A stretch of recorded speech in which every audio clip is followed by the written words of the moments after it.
Why should we be in such desperate haste to succeed, and in such desperate enterprises? The women go to the doctors all the time, don't they? But why is it that us men, why don't we do that? Ego. Sorry? Man's ego. Ego. I think this is very, like it's with fear. Yeah. What is it we're fearing? What are we fearful of? Yeah.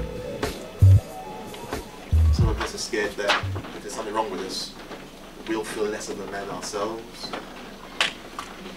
And in fact, that stops men sharing. Communication in itself. Communication amongst ourselves, or yeah, family, yeah, father, son.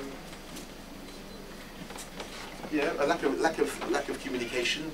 So in other words, you know, we may not be used to talking about health issues amongst the family. Excuse me, what about denial? Sorry? Denial. Denial, yes. Why is it that women have more contacts with their doctors than men? They're just more in tune with themselves.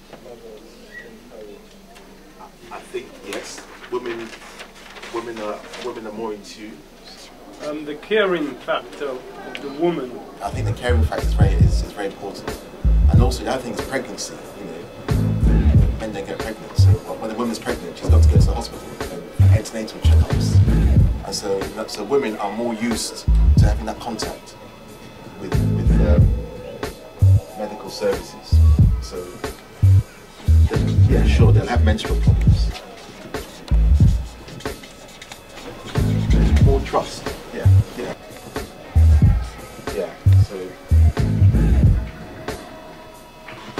So women have a different experience, I guess, than men for these various reasons. So they're more likely to go forward to doctors. So men don't like other men touching them. Men don't like other men.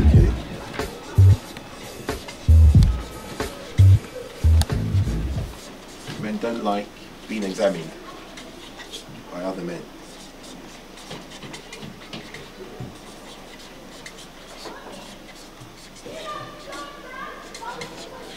Okay, so if every doctor was a woman, would men go more, you think?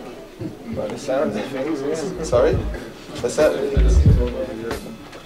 That's interesting. I've not heard that one before. I think the NHS and doctors, sometimes they don't understand the main problems that black people have. So sometimes, like someone might have sickle cell and they're running all sorts of tests when all they need is, you know, a small treatment. So sometimes they don't understand black people and they overdiagnose. You know. One of the things that, specifically talking about the prostate gland, that I've heard men say is that in order to examine the prostate, you've got to put a finger into that passage to feel what the prostate, and that is off-putting to a lot of men. Why is that off-putting? If that could save your life, why is that off-putting? This is like the examination, the rectal exam.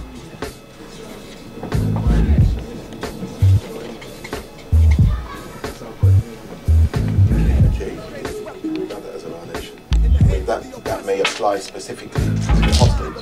It doesn't apply to having your blood pressure checked. It's all to do with the amount of sodium and salts that we have in our bodies. And it stems back to what is it that stops men, and in particular black men, from accessing healthcare services who survived the trip from Africa. One of the barriers that came up was a lack of education. In other words, men are not so much aware of their own biology. Men are not so much aware of what can go wrong with their bodies, and therefore they're less likely to present themselves to the medical services. Therefore, adding all this extra salt is more likely to put a blood pressure. One of the very big points, indeed, was this thing about the male ego. A lot of people say that the male ego is a fragile beast. be that as it may, one of the things about being male is this kind of, you know, I'm invincible. Nothing can go wrong with me. And you know, there's machismo and feeling less of a man if there is something wrong with you. Not that we should, but that's how a lot of men feel. So There's this whole ego thing, as you know, there's nothing wrong with me. I don't need to seek help. And part of that is tied in with the fear of, you know, being considered less of a man if something is found to be wrong. And end up in the worst place. How would you correlate our state of mind with what we feed our mind and our spiritual disposition to the triggering of the various cancers that we suffer? Would you say it's connected to our spirituality? I think that there is a link. I think there is a link. But what is the nature of that link? We don't know. And we don't know because it's not been studied in any scientific fashion. Does like the increased sexualizing of young men, particularly black men, because I remember when you showed the different geographical locations like China and other areas of the world that have the ratios have varies. I know with the young men, full stop, and black in particular, you know, very highly sexualized. So does the increasing of having sex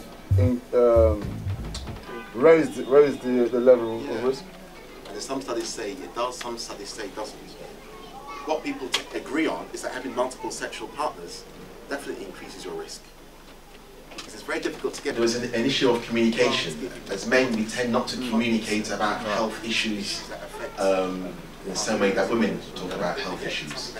So I made the point that when with one's friends, you know, clubbing or partying or in a pub, men are far more likely to talk about football or the latest car or the latest music. Anything to talk about personal matters to do with their health.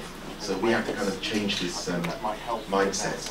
And also men tend not to talk about health issues within the family, yet alone outside the family. A lot of men leave it to the women to look after them. And sure, we should take more responsibility for ourselves. Perhaps we should take our children to the doctors. Part of this is because of embarrassment, and part of it is this is about denial. You know, something will be wrong, and they'll know it's wrong, but they deny that it's wrong.